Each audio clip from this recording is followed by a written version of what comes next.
All right, guys. So today we're going to be going over the client's perspective, kind of just how to gain the client's perspective. So what is perspective?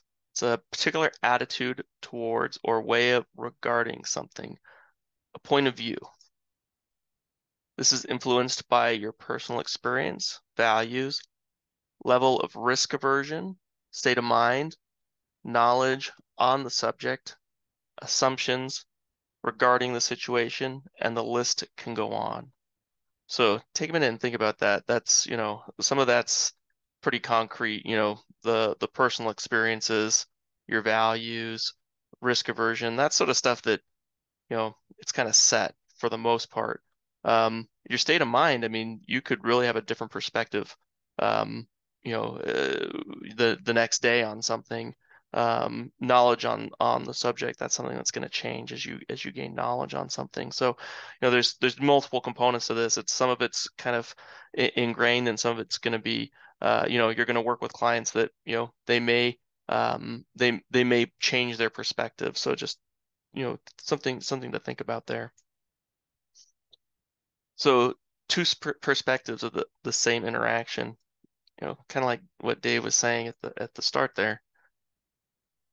We're the sales associate, we have a client. We have different wants from each other. Obviously, looking at one another, there's different wants there. Um, but still with the same uh, goal of financing, but definitely different needs. The client's looking for the lowest rate. We're looking for the certainty of execution. Client's looking for the lowest fees. We're looking for the smooth process. There's definitely different goals coming to that same situation. So this means that we can see as the best outcome, or what this means what we see as the best outcome or solution in a situation may not be the best solution or outcome the other party is looking at for the exact same situation. Thought this was a solid cartoon. We've got one guy on the island excited at the boats coming, and there's one guy stuck on a boat who's finally happy to see land.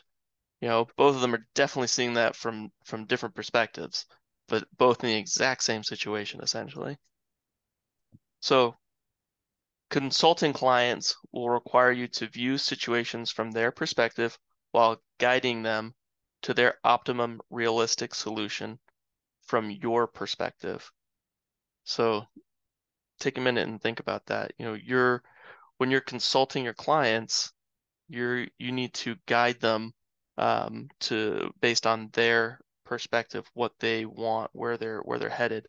However, you're going to have the experience and the knowledge to guide them to what's the optimum realistic solution from your perspective. So you're going to be blending the two here.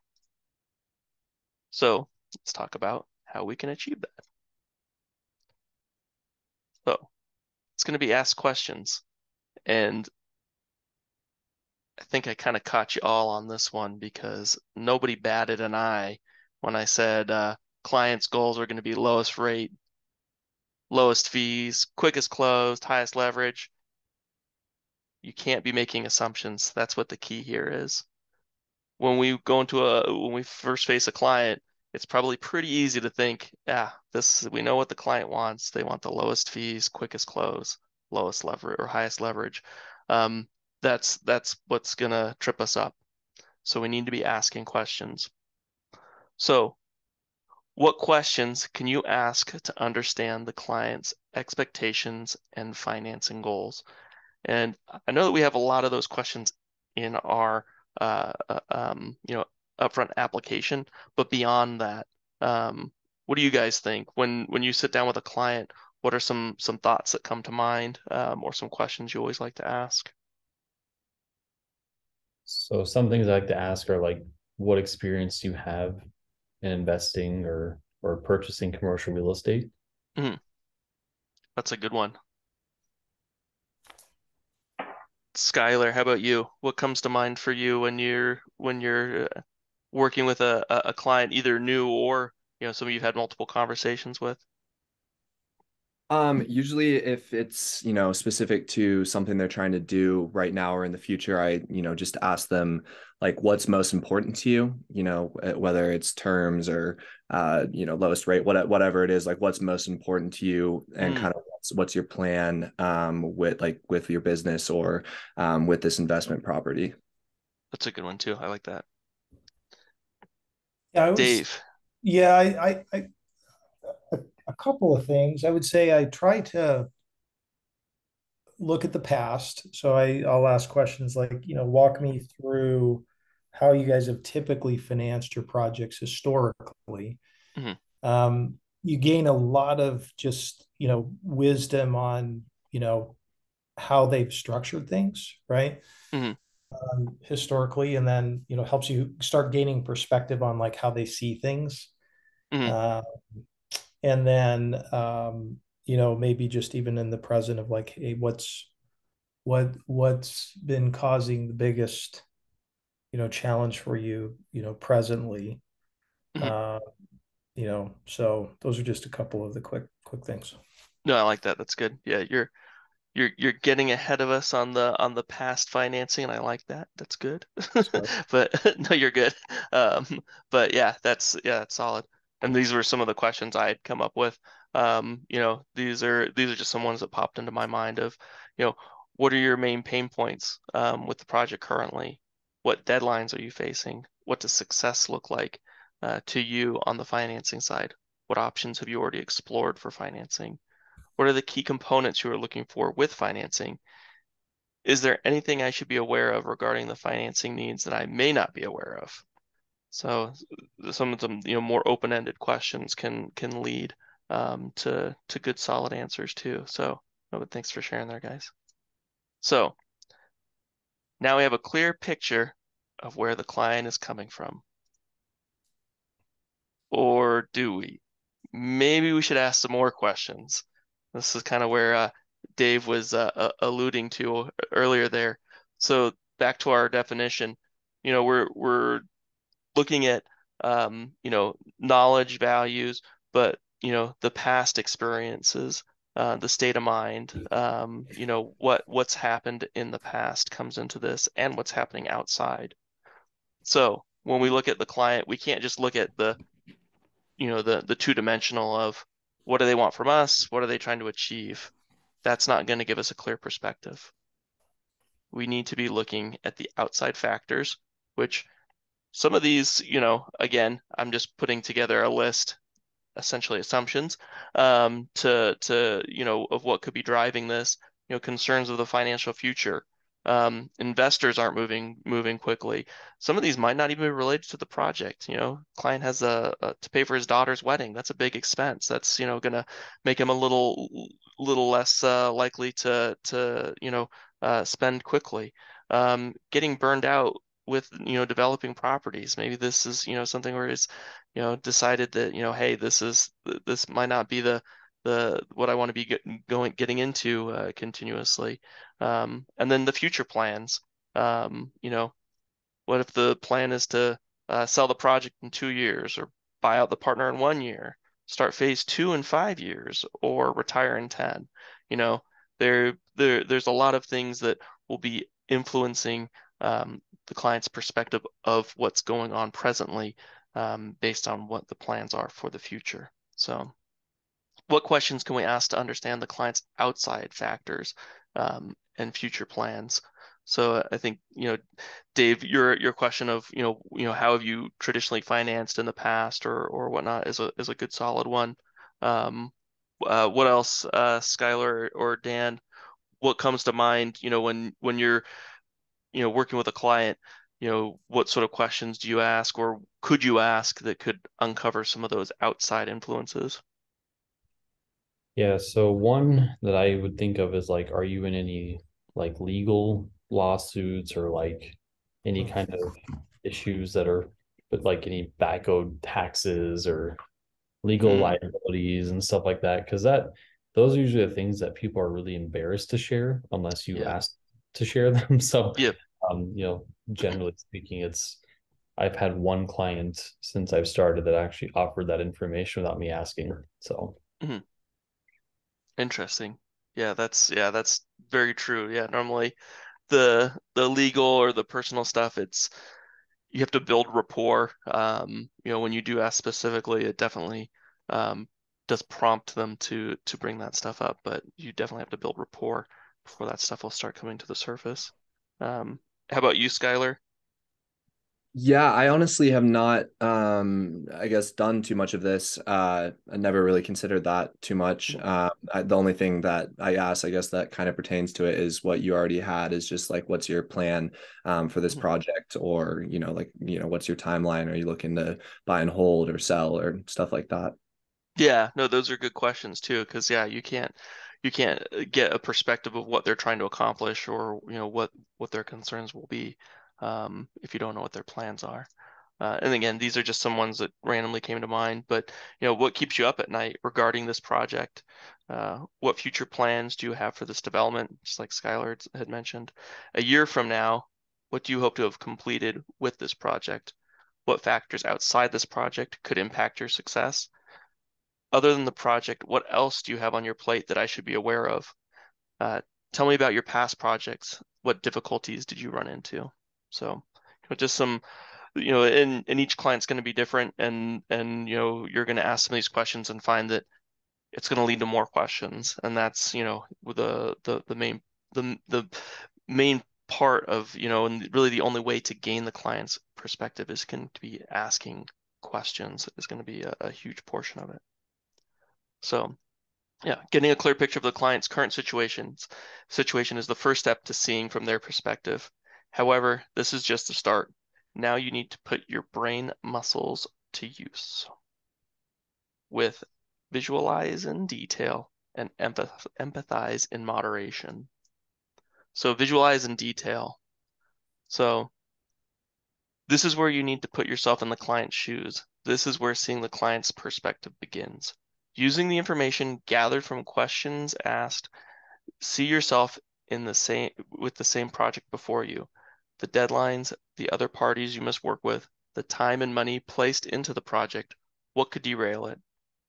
How did the components of the project interact with one another?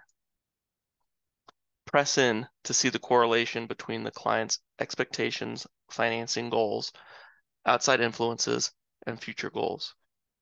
If it's not clear, ask yourself, what am I missing in this picture? Ask the client. Can you help me understand? This may feel strange at first, and foreign. You may never been involved in a project like this. This is a skill you will be learning and evolving during your career as a loan associate, consultant, and as a leader. And it's a skill that you're going to be learning, and I use evolving instead of developing because this is something that you are going to constantly be going back and retraining, as this is not a field that will stay constant. There's going to be new new product services. There's going to be new trends, new variations on asset classes. It will be changing over time. So it's something where you need to be constantly really educating yourself on what's going on, and evolving with the trends. So it's from build on this skill with practice and industry knowledge. If you can't visualize the client situation, research. So, there's Google, there's conversations with industry professionals, or read and listen to books. And, honestly, um, do you guys ever take the time to do this sort of stuff? And probably conversations with industry professionals is the quick and easy, but, when I was, you know, writing and researching this, I could say I've honestly never really read a book, specific to the industry that, I don't know if that's something that you guys have taken the time. Any thoughts on that? Yeah. Oh, go ahead, Skylar. Oh, I was just gonna say, I haven't read any books, I guess, super specific to the industry, more just Mhm. about like books that would help me in my role. But now that I'm seeing Yeah. it from the way you're describing it, those in turn would help us in our role, just understanding it from the client's perspective. Mhm. And I've Yeah, no, definitely I agree. I've Sorry, go definitely ahead, Dan. done a Google move where I like if let's just say there's a deal going on, I'm trying to figure out timing. Sometimes I'll Google like, hey, how long does it take to get a permit approved in Phoenix? Just to kind of get Hmm. a on what that could look like. But yeah, I think it's not a bad idea to get some books or audiobooks as well that are just solid. I mean, I've seen some books that were more like get rich overnight through investing, Yeah, 10 million they properties, all worked. but I'm still here, so Getting rich overnight here. Yeah. Yeah, I think it's good. It's good to, uh, read stuff and, also just, get immersed within associations that might be able to Mm, do that. And it's good to, you know, um, yeah, just continue to educate yourself and understand your craft so you can recognize what the biggest, pain point is for them. yeah. Yeah, and I think that's, there's, I did a quick Google search on, books, books for, property development, managing properties, and there's definitely a bunch out there. And that might be something, maybe that's a takeaway we need to, find out, what are some good authors in that space, and do some reading, outside of this and educate ourselves.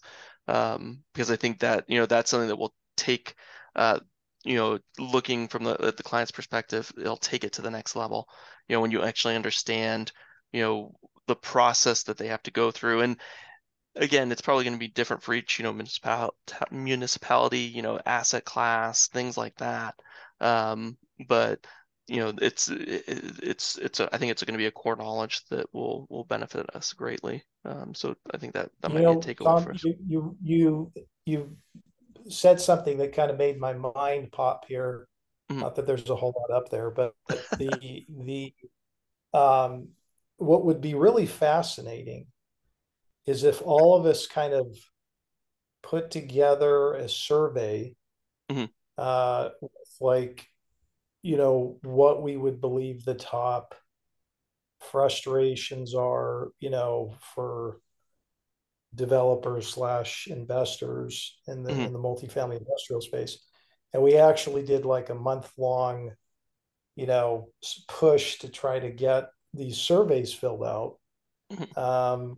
from the clients, and then be able to take all of that and like compare to see like what were the top, if we got 15 or 10 questions, what were like the top five from everybody across all different, states and things like that. Yeah, That that's a would, good one too. Yeah, that would definitely, and yeah, that's something where we could, really hone our craft more too and understand, well, this is going to be something, this will be a pain point. This is something we're going to need to navigate. I like that. That's a good one. I'm making a note over here. All right. So, um, next step is going to be empathize and moderation. Um, and and I say that in moderation because I think it's important. Empathy is good, but in moderation. So this is where you need to understand where the client is coming from currently, from an emotional approach. What feelings, outside pressures, past experiences are currently steering their decision-making process. Your goal is to understand them, but not to necessarily embrace them. And here's why. The feelings, worries, concerns can often be the client's head trash. That's something that where you obviously deal with on our side. Everybody deals with it, but this is where the client is kind of dumping their head trash. Although we want to mitigate their concerns, we don't want to let them drive our consulting if they are not rooted in reality. Obviously, some of those fears, worries, and concerns will definitely be rooted in reality. And it will be our job to understand, what's going on the client side, plus what's going on in our industry to be able to, help alleviate those concerns. Some of those are just going to be things where we need to help the client understand why that will not become a reality for them. So next, we're going to be confirming and clarifying. Rephrase what the client has told you in your own words. This will ensure you have an understanding of the situation, and your client will gain trust you are hearing and their concerns and needs. This does not require you to agree with your client, only understand their views. So you're going to be, am I correct? Your concern with is mezzanine financing will cause the project to be too costly to be profitable. We know that may not be true. We just want to understand where the client is coming from. You had mentioned it must be non-recourse. Are you concerned it would impact financing on your future projects? Make sure you understand. They might come back and say, no, it's because I have a bankruptcy that I didn't tell you about. Good to know. Now we understand what's going on. You're concerned about giving away your personal information and PFS and it being a recourse deal. So, and we're kind of going back in a circle on this one because it definitely could lead to more questions, but it's an important step. So this step may take time to get through depending on the complexity of the project, how forthcoming the client is with information, your knowledge of the industry, and the questions you ask up front. Remember, this is still about seeing the client's perspective, not consulting or suggesting options to explore.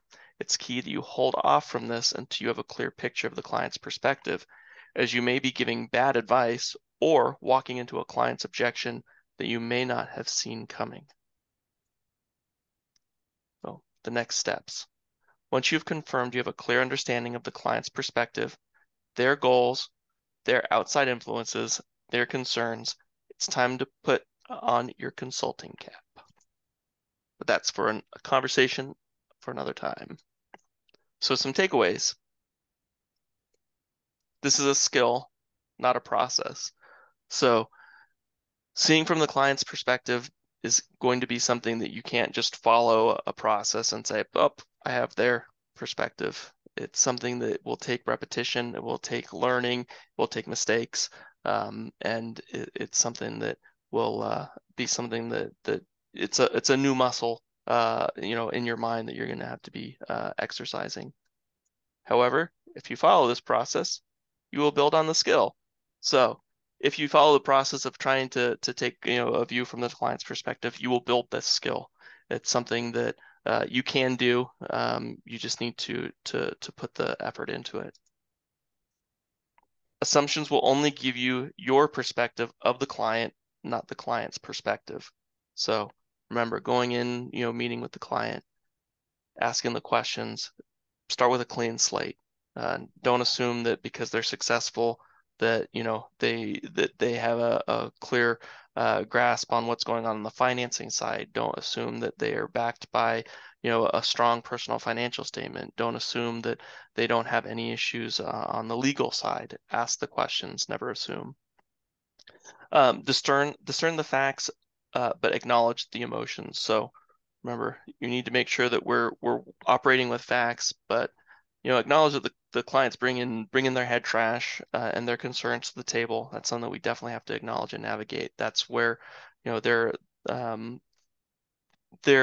opposition is going to come from on paths that we're going to suggest that it may be the most logical, it might be the most fact-based path, but they're going to have concerns on the the last time I did this, or I can't do that because non-recourse is just bad. Things like that, you're gonna have to be aware of. So, and then as you expand your industry knowledge, you will more easily see the client's perspective. So again, read, Google, we'll get some books. I like the survey idea. We'll definitely put that into practice too, and expand our knowledge that way. So, but thank you all for watching.